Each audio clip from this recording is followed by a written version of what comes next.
Selamat sore semuanya. Saya tahu ini adalah jam-jam paling rawan. Sudah pada ngantuk, sudah pada mungkin udah ngikutin rangkaian Submit ini dari awal banget. But thank you untuk staying dan masih mendengarkan. Topik selanjutnya tuh nggak kalah menarik ya. Karena kita sama-sama tahu dunia keuangan, dunia perbankan adalah sesuatu yang udah kita miliki dari lama. Sehingga banyak banget yang namanya kita sebut legacy system. Nah dengan perkembangan dunia digital yang baru nih gitu ya. Ada banyak bahkan sampai dari machine learning, dari even dulu pertama-tama digital marketing, Google Ads mulai, Facebook Ads mulai gitu ya. Terus ada machine learning, now kita sering dengar apa yang dibilang sama artificial intelligence, ada banyak perkembangannya. Nah, sesi kali ini kita tuh mau coba ngomongin gimana sih caranya supaya kita semua mungkin yang punya legacy system, itu kita bisa pelan-pelan beralih dan bertransformasi mengikuti perkembangan zaman. Gitu ya. Now, tanpa berlama-lama kita akan undang para speaker kita pada sesi kali ini. Mereka semua adalah orang-orang yang sangat-sangat berpengalaman di bidangnya.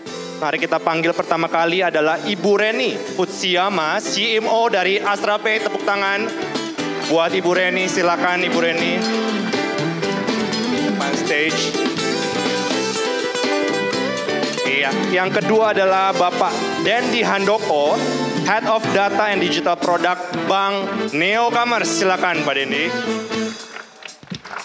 Tepuk tangan teman-teman semua. Yang ketiga adalah Mbak Amanda Gracia Purba, VP Digital Sales and Acquisition dari UOB. Silakan tepuk tangan semua teman-teman buat Mbak Amanda.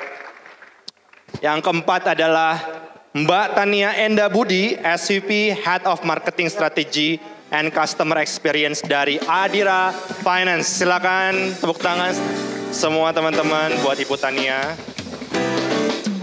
Dan yang terakhir adalah Bapak Ruli Himawan, Head of Marketing and Communication dari Blue by BCA. Silakan Pak Ruli. Iya.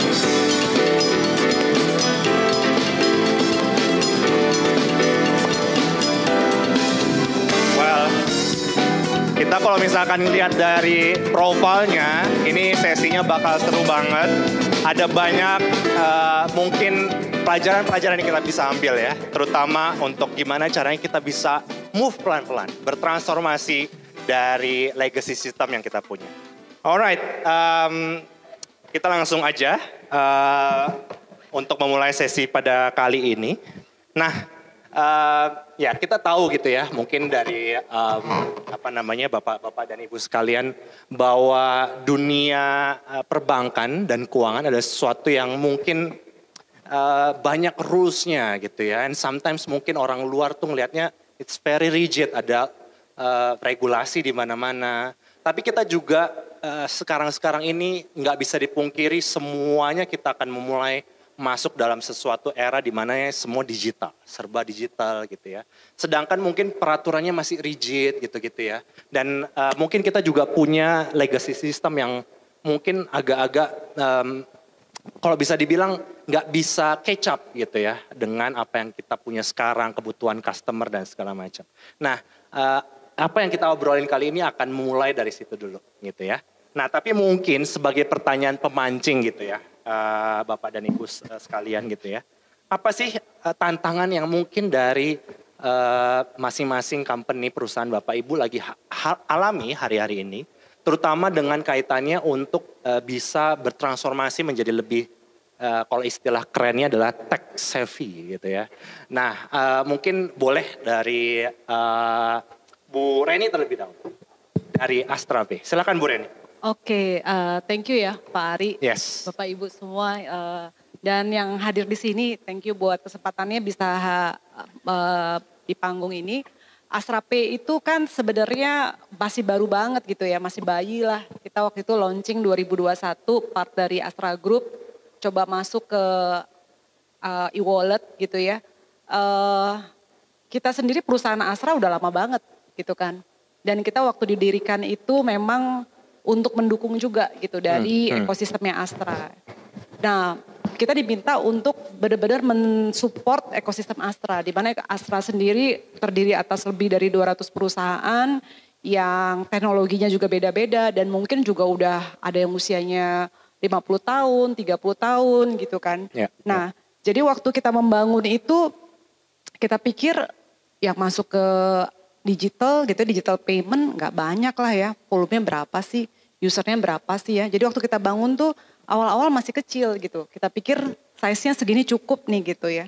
Kita bangun begitu, tapi begitu berjalan ternyata kok bagus banget gitu ya responnya dan ternyata sebesar itu. Jadi dalam waktu hanya 2 tahun aja sistem yang udah kita siapkan tuh udah obsolescence. Udah gak bisa gitu ya. Jadi harus dibongkar, harus dibikin yang lebih besar gitu. Nah itu mungkin sedikit dari saya itu dulu deh biar ke bagian yang lain. Silakan. Berarti tantangannya tuh sebenarnya betapa cepat ya perkembangannya sehingga mau nggak mau yang tadinya infrastruktur awalnya segini sehingga kita harus bongkar gitu ya. Alright, oke. Mas Dendi boleh dari Bank Neo Commerce silakan. Ya terima kasih Pak Ari. Jadi mungkin sedikit perkenalan dari Bank Neo Commerce. Ya, mungkin sebelumnya kita dari Bank Yuda Bakti akhirnya bertransformasi menjadi bank digital, Bank Neo Commerce dari 2021 sampai sekarang kita memiliki ada sekitar 27 juta customers ya. Tapi memang untuk transformasi memang seperti yang kita lihat dari tren saat ini ya, di mana memang dari sisi bank bagaimana cara kita bisa memberikan experience yang jauh lebih baik dari kompetitor atau dari pengalaman finansial bagi setiap users. Dari contohnya dari mungkin salah satu tantangan ya seperti yang kita ketahui dari di bank itu sangat highly regulated ya. Dari mulai proses KYC, dari proses pembukaan rekening, bagaimana dulu yang memang prosesnya setiap orang itu harus pergi ke bank, digantikan ke digital. Ya gimana mungkin apakah benar identitasnya sesuai dengan KTP-nya, apakah ini orangnya real, dan lain-lain itu menjadi salah satu tantangan digital transformasi yang harus kita lanjutkan seperti itu ya. Bukan cuma buka itu, dulu mungkin kita buka deposito harus ke bank ya, sampai mungkin yang lebih advance lagi ke arah pinjaman. Ya bagaimana kita bisa melakukan transformasi zaman dulu yang untuk mendapatkan pinjaman itu susah. Dokumen mesti banyak disediakan, mungkin slip gaji dan lain-lain. Gimana cara itu semua bisa ditransformasi sehingga bisa memberikan pelayanan yang jauh lebih baik ke customer seperti itu. Jadi memang salah satu tantangan besar itu bagaimana cara kita bank yang notabene highly regulated ya financial institutions bisa mentransformasi experience banking dari setiap customers tuh end to end gitu. Mungkin tuh sedikit tambahan dari saya. Siap, berarti gimana caranya mempermudah tapi juga sekaligus memberikan rasa aman dan mungkin juga bisa meminimalisir fraud tadi gitu ya. Betul. Itu tantangan terbesarnya ya mungkin. Oke, makasih Mas Dendi. Boleh ke Mbak Amanda? Ya, terima kasih Mas. Jadi kalau kami dari UOB Tomorrow, kebetulan kan Tomorrow itu memang baru berumur 4 tahun juga ya. Sehingga kalau kita lihat secara teknologinya, itu memang teknologinya itu sudah mengikuti teknologi terbaru. Kalau misalkan kita bandingkan dengan UOB itu sendiri. Nah mungkin dari teman-teman Bapak Ibu juga udah mengetahui bahwa tahun lalu UOB itu kan baru mengakuisisi Citibank ya. Jadi ketika UOB mengakuisisi Citibank, kemudian UOB juga memiliki digital bank dengan teknologi yang terbaru yang memang sudah bagus gitu ya. Tantangan kita salah satunya memang memaintain bagaimana semuanya itu terstandarisasi dengan baik, apalagi dengan adanya transformasi yang memang diharuskan oleh regulator gitu. Jadi situasi ini memang nggak banyak kita temuin ya, karena kan penggabungan dua bank besar, kemudian Citibank dan UOB itu juga sudah lama gitu kan, sudah berdiri berapa puluh tahun lalu, kemudian diperbarui dengan adanya teknologi dengan peluncuran digital banknya UOB yaitu Tomorrow. Jadi tantangannya memang memaintain standarisasi yang sudah kita tentukan dari awal sih Mas, seperti itu. Kalau dari Wah, menarik ya. Ini karena mungkin case-nya adalah merger ya sebenarnya. Betul. Akuisisi ya Akuisisi, sebenarnya. betul. Sehingga gimana nih caranya supaya SOP yang ada, standar yang ada itu juga bisa dipakai gitu ya. Itu menarik sih sebenarnya karena nggak banyak Betul. yang Banyak, lagi mengalami ya. hal tersebut ya sebenarnya. Betul. Alright, Mbak Amanda, thank you. Mungkin boleh ke Ibu Tania, silakan dari Adira Finance. Oke, thank you Pak. Nah mungkin untuk di Adira Finance kami agak sedikit unik ya karena kami bukan perbankan dan juga bukan fintech. Tapi ini adalah legacy perusahaan pembiayaan yang sudah mau berulang tahun yang ke-34. Wow. Dan kami melayani masyarakat Indonesia dari kelas menengah sampai kelas menengah ke bawah. Jadi waktu kita bicara digital transformation, tantangan terbesar adalah mentransformasi customer kita sendiri. Karena customer kami ini masih banyak yang belum digital savvy. Itu tantangan yang pertama. Kalau kita bicara tentang digital transformation, pasti kita bicara tentang data. Data kami juga masih menggunakan banyak legacy system. Yang mungkin ada hal-hal yang tidak bisa didapat secara real time gitu ya. Kemudian juga untuk kendala untuk integrasi dan lain sebagainya. Itu pasti kendala teknologi pasti ada. Kebetulan kami meluncur aplikasi Adiraku itu tahun 2020 awal. Sebelum pandemi. Nah justru pandemi ini ada blessing in disguise. Yaitu mempercepat akselerasi adopsi digital dari customer-nya di segmen menengah ke bawah ini. Karena mereka yang sebelumnya masih pakai handphone, itu memang smartphone ya, tapi dipakainya terbatas banget gitu. Mereka yang sebelumnya tidak terkoneksi dengan internet, akhirnya terpaksa. Nah itu adalah salah satu blessing in disguise di mana akhirnya kita bisa mulai sedikit demi sedikit mentransformasi customer kita. Dan kemudian juga behaviornya juga mulai berubah. Tapi memang kita masih mempunyai PR di mana 30% dari nasabah ini, customer kita itu masih ada yang bayar dengan rutin ke kantor cabang ya, bayar angsuran. Di mana kita sekarang buat bayar jajanan di belakang kantor aja udah pakai QR, udah tidak pakai uang cash. Nah ini kita masih ada sekitar mungkin 700 ribuan orang yang masih dengan setia datang dengan bawa uang cash, bayar setor di teller. Gitu. Jadi behaviornya masih banyak yang seperti itu. Itu adalah tantangan yang terbesar di kami. Thank you. Baik, berarti lebih ke arah mengedukasi. Betul. Dan merubah dari sisi usernya terlebih dahulu justru ya. Betul. Menarik sekali karena memang menengah ke bawah adalah pasar yang sangat besar. Tapi butuh edukasinya juga lebih besar lagi ya sebenarnya Ibu ya. Betul. Benar-benar. Oke. Makasih Ibu Tania. Ke Bapak Ruli dari Blue by BCA silakan. Ya, tadi sebelumnya saya mau bilang kalau bahwa BCA Digital itu masih balita gitu ya. Kita baru lahirnya baru tahun 2020. Berarti sampai sekarang kan baru 4 tahun ya. Tapi sebenarnya tadi setelah dengar ada sesi sebelumnya, terus yang ada di sini kayaknya kita berada di dalam grup yang memang isinya banyak balita juga. Jadi jadi ya makasih gitu. Masih relate ya. Iya. Jadi makasih buat mau engage gitu ya, satu hal yang mau dibilang juga gitu untuk membawa kami di sini untuk bisa belajar gitu ya. Sebenarnya malah di sini kalau saya pribadi justru malah ngerasa bahwa ini sesi yang buat saling belajar gitu ya, sharing, saling belajar. Dan cerita sedikit sebetulnya tadi menarik, tadi Mas bilang tentang Blue by BCA. Nah itu perlu di highlight bahwa BCA Digital itu beda dari BCA gitu Mas. Jadi memang BCA Digital itu punya misi untuk mengembrace digital native gitu. Jadi hence namanya BCA Digital. Tapi bukan karena kami adalah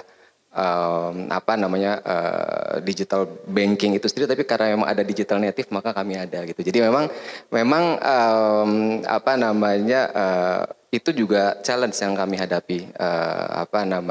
Bagaimana bahwa kalau kita bicara BCA Digital maka kita punya aplikasi namanya Blue by BCA Digital. Satu sisi adalah ada persepsi tentang BCA di luar sana. Dan mungkin juga tadi menarik juga tadi udah sempat disebutkan bahwa kalau bicara tentang tantangan gitu ya, karena misi kami dari awal itu adalah untuk bisa embracing digital native, maka sebetulnya tantangan untuk legacy platform itu bisa dibilang nol. Gitu. Karena memang kami diperkenankan untuk memulai dengan oleh BCA gitu ya, untuk memulai dengan teknologi yang memang memungkinkan kami untuk bisa embracing digital native gitu ya. Kira-kira begitu sih sebetulnya. Jadi lebih sebenarnya memulai dari baru ya sebenarnya kayak, dan pasarnya juga pasti lumayan berbeda ya daripada ya aplikasi-aplikasi BCA yang lainnya gitu ya. Oke, terima kasih buat para panelis. Mungkin pertanyaan selanjutnya adalah karena kan perkembangan teknologi itu banyak yang terutama untuk perusahaan-perusahaan yang lebih lama, pasti kayak ada beberapa orang yang merasa perkembangan teknologi itu males gitu ya. Kenapa sih kita mesti ikut-ikutan, kenapa sih kayaknya sulit banget, regulasinya kok begini dan segala macam. Nah, tapi kita mau coba ngomongin dari segi apa benefitnya nih. Ketika kita terutama mungkin dalam sisi konteksnya mau engage, ada platform-platform marketing teknologi, martech gitu ya. Apa sih sebenarnya pada akhirnya ada beberapa perusahaan yang pada akhirnya oke, saya mau coba nih. Sebenarnya benefit yang dirasakan dari itu semua itu apa ya? Mungkin ke Mbak Amanda, silakan. Oke, mungkin kita samain persepsi dulu kali ya. Ya. Jadi pemahaman saya mengenai martech atau marketing teknologi itu kan sebenarnya bagaimana kita mengintegrate teknologi untuk bisa lebih mengoptimalkan marketing campaign kita berdasarkan data analytics dan tools-tools yang kita punya. Jadi pengertiannya kan martech seperti itu. Nah mungkin tadi quoting Mbak Tania gitu ya. Back then di 2020 saat COVID itu merajalela, itu kan ada himbauan bahwa tidak boleh keluar rumah gitu. Betul. Ya. Sehingga semua kegiatan di cabang yang memang biasanya hanya bisa dilakukan di cabang atau customer itu nyaman melakukan di cabang, itu tidak bisa dilakukan secara tiba-tiba gitu. Ya. Sehingga waktu itu yang kita lakukan memang bertepatan sekali dengan proses transformasi di mana kita sudah merapikan data quality kita, infrastruktur juga sudah jadi gitu ya. Jadi saat kita mendapatkan tantangan bahwa customer tidak bisa ke cabang, kita udah siap nih. Di mana kita bisa membuat mobile app itu sebagai one stop solution untuk customer melakukan financial needs mereka. Nah, one stop solution itu yang pertama memang pasti lebih memaksimalkan marketing campaign kita. Jadi dari data-data yang kita punya, yang sudah kita ambil dari customer tersebut, itu kita olah, kita buat jadi modeling, seperti apa sih nasabah yang akan mengambil promotion kita yang A gitu. Atau apakah seorang customer itu dia sampai sekarang nggak mau melakukan purchase atau banking bersama kita lagi, apakah dia pernah mendapatkan experience yang kurang enak atau gimana, itu datanya semua bisa kita lakukan. Sampai di mobile application kita itu tuh kita bisa melakukan product sequencing. Jadi product sequencing means kalau misalkan ada customer yang dia selalu mengambil produk deposito misalkan. Itu bisa kita tawarkan, mungkin mereka tertarik untuk mengambil investasi gitu kan. Atau mungkin kita coba cross sell gitu. Mungkin mereka tertarik dengan produk kartu kredit kita. Nah itu semua bisa kita lakukan di mobile application kita di waktu di yang company saya sebelumnya. Nah ketika kami diakuisisi oleh Tomorrow itu kita happy gitu ya. Karena ternyata kalau waktu di Citibank itu memang harus dilakukan transformasi karena memang secara infrastruktur dan pengertian dari SDM-nya juga itu harus belajar untuk teknologi yang baru. Di Tomorrow ini semua dibuat dari awal dengan infrastruktur yang jauh lebih baik, jauh lebih up to date gitu kan, sehingga kita nggak sesusah itu lagi untuk meminta internal maupun external customer adopting our mobile application. Nah, yang sekarang menjadi fokus kita itu gimana caranya kita bisa membuat predictive modeling sehingga kita bisa menawarkan produk-produk yang memang menyesuaikan kebutuhannya customer sih. Seperti itu. Nah, kalau saya boleh cerita tambahin sedikit ya. Jadi waktu itu ketika kita melakukan transformation dan adopting marketing technology, itu ada 2 hal yang kita lihat. 3. Yang pertama memang secara marketing campaign itu menjadi lebih optimal, di mana dengan budget yang memang harus kita atur, kita bisa mendapatkan output yang melebihi ekspektasi kita, padahal itu di masa pandemik, itu satu. Kedua, kita melihat adanya penurunan di incoming call ke customer service. Jadi itu membuat nasabah itu lebih ingin masuk ke mobile app untuk ngecek data mereka ataupun mungkin untuk komplain karena kita juga punya live chat back then daripada mereka harus datang ke cabang. Itu yang ketiga. Nah, yang kedua dan yang ketiga itu hal yang kita lihat memang kita jadi lebih mudah untuk melakukan advance analytic ya. Jadi advance analytic itu kita bisa tahu pool mana saja yang bisa kita targetkan untuk membuat kita memberikan produk atau solusi atau service yang jauh lebih cocok untuk customer-nya sehingga experience-nya itu menjadi holistic.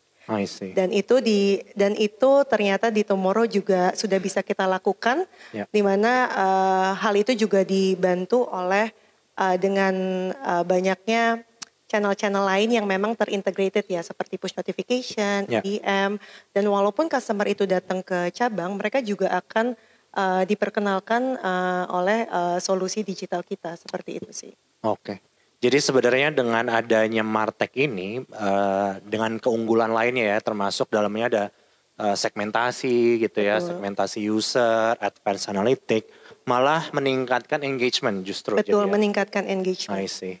Oke, makasih Mbak Amanda. Boleh ke Ibu Tania mungkin, jadi lebih ke arah gimana sih, apa sih sebenarnya manfaatnya, apalagi kalau misalkan dengerin orang data, apa sih, datanya scattered nih, aduh mesti pusing gitu ya, untuk melakukan digital transformasi, tapi sebenarnya apa benefit yang dirasakan?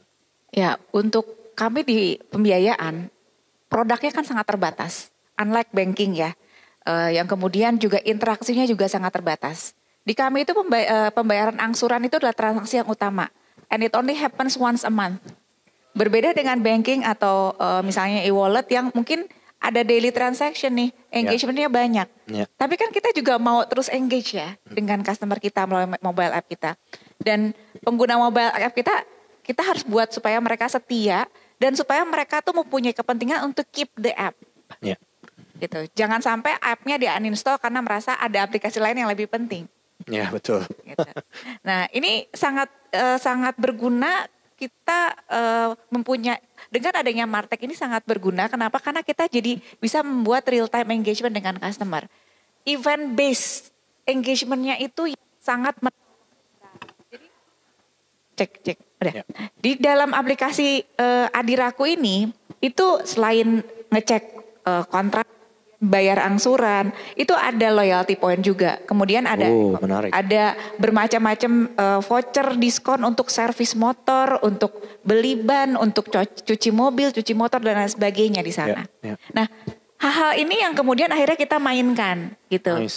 Dan kita membuat berbagai macam arsitek untuk funnel gitu ya. Jadi kalau misalnya customer melakukan apa, maka dia akan ditawarin misalnya motormu kayaknya udah kotor nih, ayo dicuci dulu. Kemudian tim kami juga membuat articles. Kemudian ada in-app, jadi bukan cuma push notif ya, tapi ada juga in-app pop-up yang memang sudah personalized, yang sudah di-tailor tergantung dengan target segmennya yang mana. Atau tergantung dengan apa yang dilakukan di app, maka akan keluar respons yang ini. Gitu. Ini yang menurut saya sangat menarik. Sehingga ini membuat customer kita menjadi lebih lengket dengan aplikasi kita Walaupun sebetulnya realnya transaksinya mereka dengan Adira cuma sebulan sekali bayar angsuran. Gitu. Dan ini juga mensupport untuk customer retention kita ke depan. Memang investasinya jangka panjang.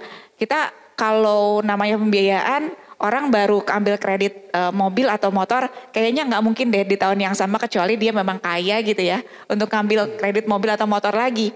Mungkin dia akan balik setahun, 2 tahun, atau 3 tahun lagi gitu. Tapi karena kita engage mereka, eventually mereka akan balik dengan produk yang selanjutnya. I see. Gitu. Memang it's a long term investment, tapi it drives us closer with the customer.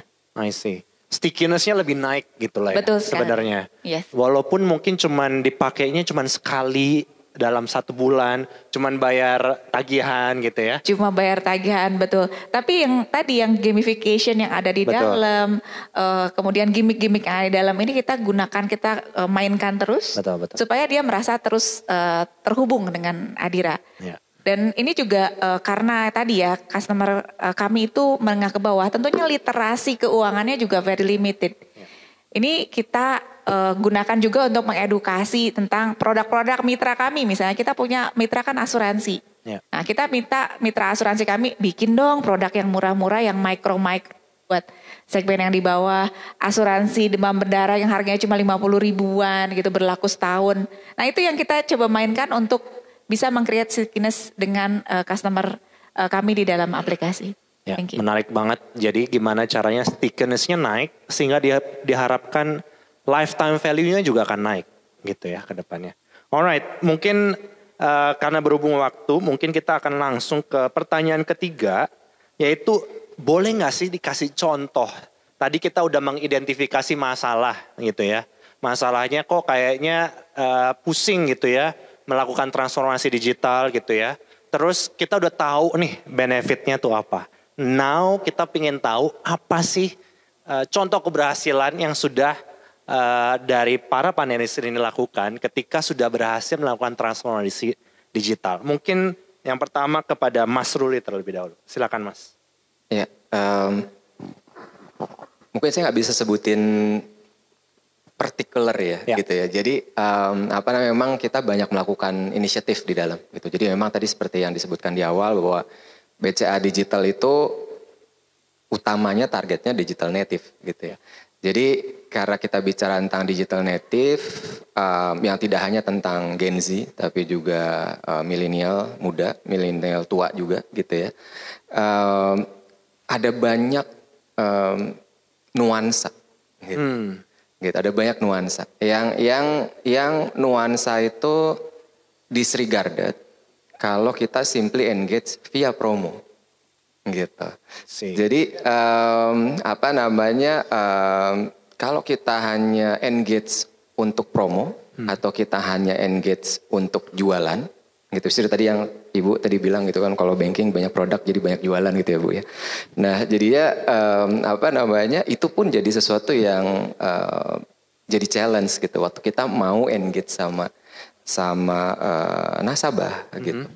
Nah, jadi yang sebetulnya kami lakukan dan kami merasa sangat happy gitu, itu berkaitan waktu kita menemukan hal-hal yang sebetulnya bisa uncovering nuansa yang tadi, yang sifatnya mungkin bisa jadi kualitatif, sifatnya ada di level, kita bisa engage di level messaging, kita bisa engage di level sapa menyapa gitu ya.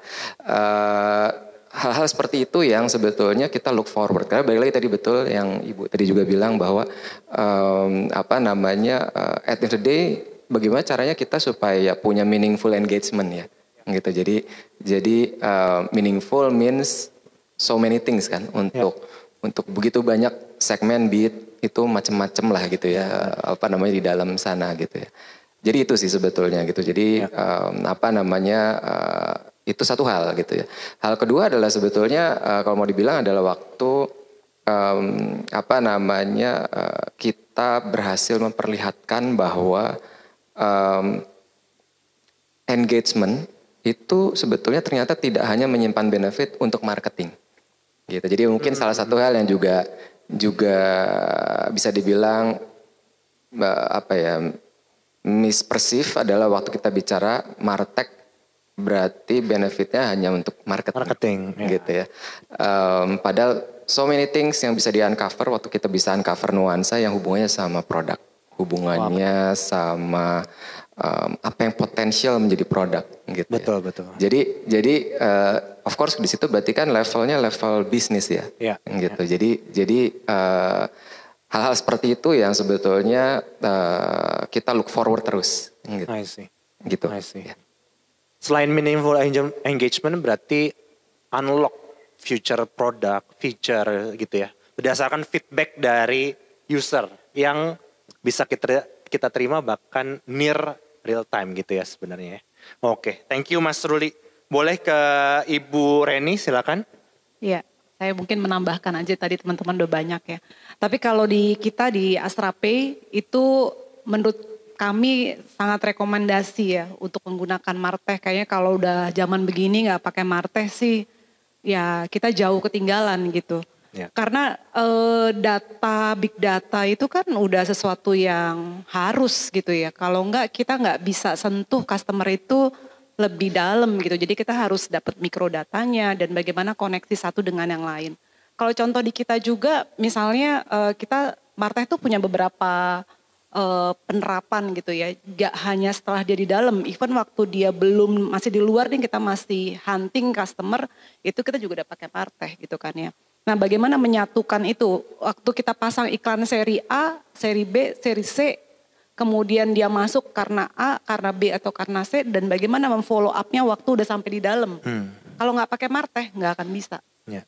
Ya kan, bagaimana kita udah follow dia dari sebelum dia masuk, sampai dia benar-benar terjadi transaksi sama kita kayak apa. Kemudian measurement-nya kayak apa gitu ya. Kalau nggak pakai Martech nggak mungkin kan ya teman-teman ya. Jadi dan kemudian dengan kalau kita main di digital, datanya sedemikian besar, processingnya itu kan juga luar biasa gitu. Betul. Costly banget gitu untuk processing data. Di kita masih kecil ya, Astra Pay itu kalau di segi e-money mungkin sekarang nomor 6 gitu ya di Indonesia ya. Masih kecil jauh dari teman-teman yang udah duluan. Tapi itu aja data usernya udah 14 juta. 14 juta trafficnya 1 tahun untuk transaksi, 1 bulan transaksinya udah hampir 10 juta gitu. Kalau kita mau analisa datanya dengan tanpa Martech, ampun Pak. Gitu ya. Jadi ya itu benefitnya kalau teman-teman mau main mikrodata, big data, data analitik, Martech is a must. Ya, is a must ya. Untuk tahu lebih dalam customer kita nih sebenarnya sukanya apa gitu ya. Bayar tagihan apa, bayangkan kalau misalkan nggak semua dari kita mungkin bayar listrik atau nggak semua dari kita bayar paket data gitu ya. Nah gimana tuh pilih-pilih customernya gitu ya mungkin ya Bu ya untuk tahu lebih dalam. Nah terakhir boleh Mas Dendi untuk menambahkan. Ya, mungkin sedikit menambahkan tadi udah disebutkan dengan Mas Ruli, ya, Mbak Reni. Mungkin memang kalau bisa saya summarize, memang di penggunaan di Bank Neo pun itu sangat penting ya, penggunaan Martech. Nah biasanya penggunaan itu, again di digital banking itu untuk memberikan experience yang terbaik lah buat customers. Yang pastinya itu bakal turn to LTV ya, mungkin lifetime value. Nah biasanya apa sih mungkin sedikit kalau saya lihat ini Martech ngebantunya di mana, mungkin saya bisa katakan mungkin ada framework mungkin 5W 1H gitu ya. Mungkin bisa menjawab banyak pertanyaan seperti who, how, what, when, why, will. Ya di mana Martech tuh dengan adanya Martech bisa ngebantu kita dalam menjawab semua itu. Misalnya dari who, siapa sih customer yang mau kita segmen? Ya mungkin ada middle, low, ada customer dengan DPK yang tinggi, dengan tabungan yang tinggi, dengan tabungan yang rendah, atau bahkan customer dari demografik, umur, lokasi. Lalu mungkin kedua how, bagaimana cara kita bisa nge-reach out to customers. Mungkin ada beberapa kita lebih baik dari SMS, mungkin ada WhatsApp, ada juga yang dari via email. Lalu ke what gitu. Mungkin beberapa orang kita kasih promo bills lebih relevan. Mungkin ada beberapa orang kita kasih promo buat naikin jumlah tabungan itu bisa. Jadi ada juga what, lalu juga ada when ya, apalagi kalau Martech bisa kita ngebantu kita di mana kapan sih waktu terbaik kita untuk reach customers. Mungkin pagi hari, siang hari, waktu lunchtime, or after hours. Maybe different people might have a different habit towards it gitu. Mungkin ada orang yang tiap pagi bangun tidur, dia ngecek. Jadi delivery rate-nya mungkin lebih tinggi pada pagi. Ada juga orang yang gak pernah ngecek. Mungkin dia spend family time in the morning. Jadi mungkin setelah lunchtime dia mungkin baru buka. Ya, lalu where pastinya mungkin lokasi, di mana lokasi terbaik saatnya kita ini. Dan mungkin last but not the least, will ya. Mungkin beberapa martech yang cukup advance saat ini mungkin bisa melihat probability of conversions gitu. Will they convert, will they buy. Yeah. Jadi mungkin sedikit menambahkan tadi beberapa poin. Di situ pentingnya penggunaan martech untuk bisa memberikan, at the end of the day kita bisa memberikan experience yang customer butuhkan dan customer inginkan, seperti itu. Mungkin itu sedikit tambahan dari saya. Wow, thank you so much Mas Dendi. Jadi mungkin itu ya dari teman-teman semua. Kenapa pada akhirnya transformasi digital, terutama penggunaan martech menjadi sangat penting gitu ya.